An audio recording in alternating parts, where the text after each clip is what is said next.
I'm here today with an amazing story at my computer because I've been working with a client who gave me permission to share what I'm about to share with you. He can have multiple ejaculations back to back to back to back. I'm talking like 5 ejaculations within 5 minutes without losing his erection. And he wrote out to me the process that he goes through to be able to do that.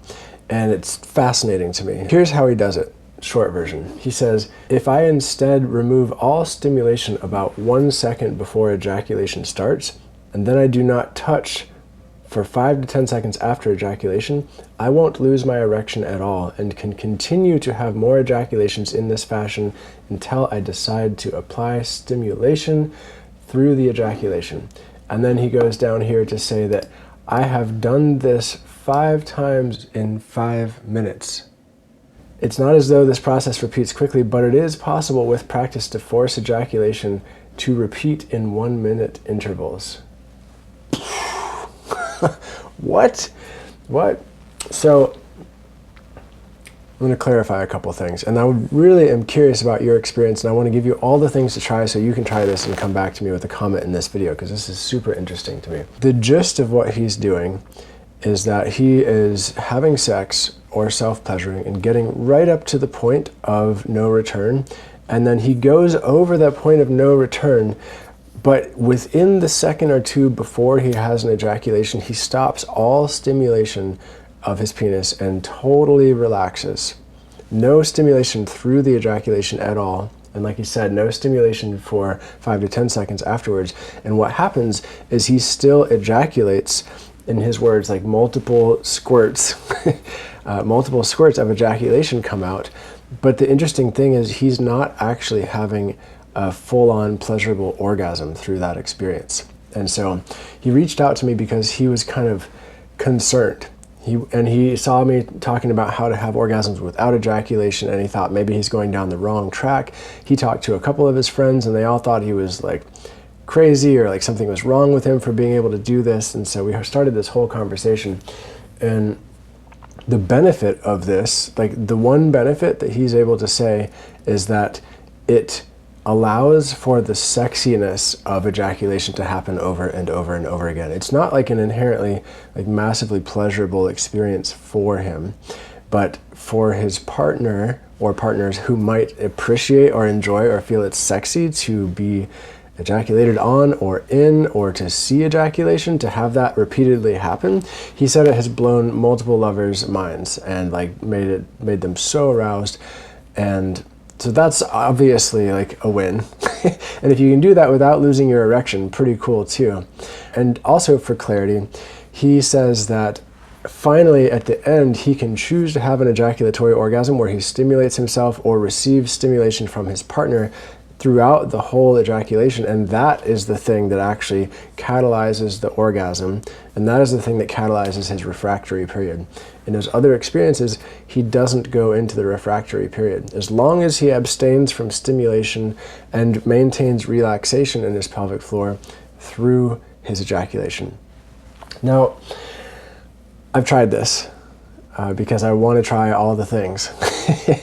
And what happens for me is when I get to, when I go over that point of no return, it's like I do relax and I stop stimulation, but it's as if like my body has an anticlimactic ejaculatory orgasm. It's not separating the orgasm for me and the ejaculation. It feels a little bit like a waste of an experience. It also, I'll say, like kind of fucks with my head a little bit in some of the things I've been teaching, because one of the things that I teach is that it's actually the ejaculation that causes the refractory period and not the orgasm itself, which in my experience is true.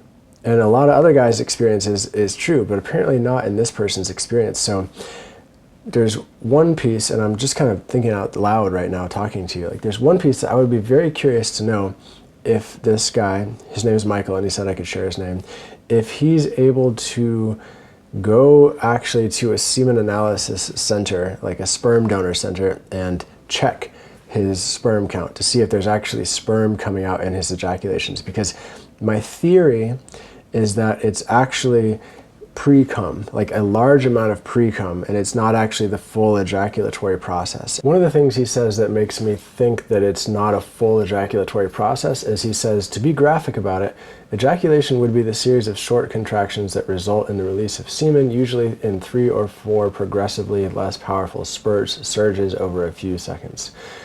In my experience, there's always more than 3 or 4 contractions, spurts, in an ejaculatory orgasm, like a full-on ejaculatory orgasm. But then here's another thing that kind of goes into the question of, does ejaculation cause the refractory period or not? He says that holding on to the dopamine and oxytocin dumped due to stimulation during ejaculation seems to stop the refractory process for me. So possibly it's actually the experience of sexual pleasure combined with ejaculatory orgasm that causes the refractory period. Again, just sort of thinking out loud here, and I would love to know what you think about this in a comment below. And then interestingly, he also says that starting again 5 to 10 seconds after ejaculation without sensation is like picking up the process of building up to orgasm from the middle of a typical intercourse session. That's wild. It's just wild. And the last thing I'll read for right now is he says, during intercourse, I would say I've done this technique on average once per 5 to 10 minutes until I decide to ejaculate with stimulation, usually the second or third ejaculation. And that final ejaculation with stimulation is substantially better than the first or second would have been with stimulation. It's as though there's some residual unspent chemistry that gets saved up. Interesting. Super, super interesting. What do you think? What do you think is happening here? This guy is going to sign up for my orgasmic mastery course because he wants to experience the orgasm without ejaculation, because right now he's basically experiencing the ejaculation without the orgasm until the end one, when he does combine the pleasure with the ejaculation. And I am not sure I want to keep practicing this and keep trying it. Like, I've tried it enough, and I've found that it doesn't actually, I'm not able to do what he's doing. So maybe his system is unique in that way. Maybe you'd be able to accomplish this. The other piece about it is that if hypothetically there is sperm in his ejaculations, I don't actually want to train my system to ejaculate without orgasm with my partner, because my partner is not taking hormonal birth control, or she doesn't have an IUD or anything like that. We're using semen retention and the cycle tracking method to prevent pregnancy in our relationship successfully for almost 4 years now, by the way. And there's a podcast episode if you're interested in that we made. But there is this part of me also that's like curious about ejaculating multiple times in a sexual experience with my partner and the sexiness of that, because I do think ejaculation is really sexy. My partner thinks it's really sexy too, and I don't know.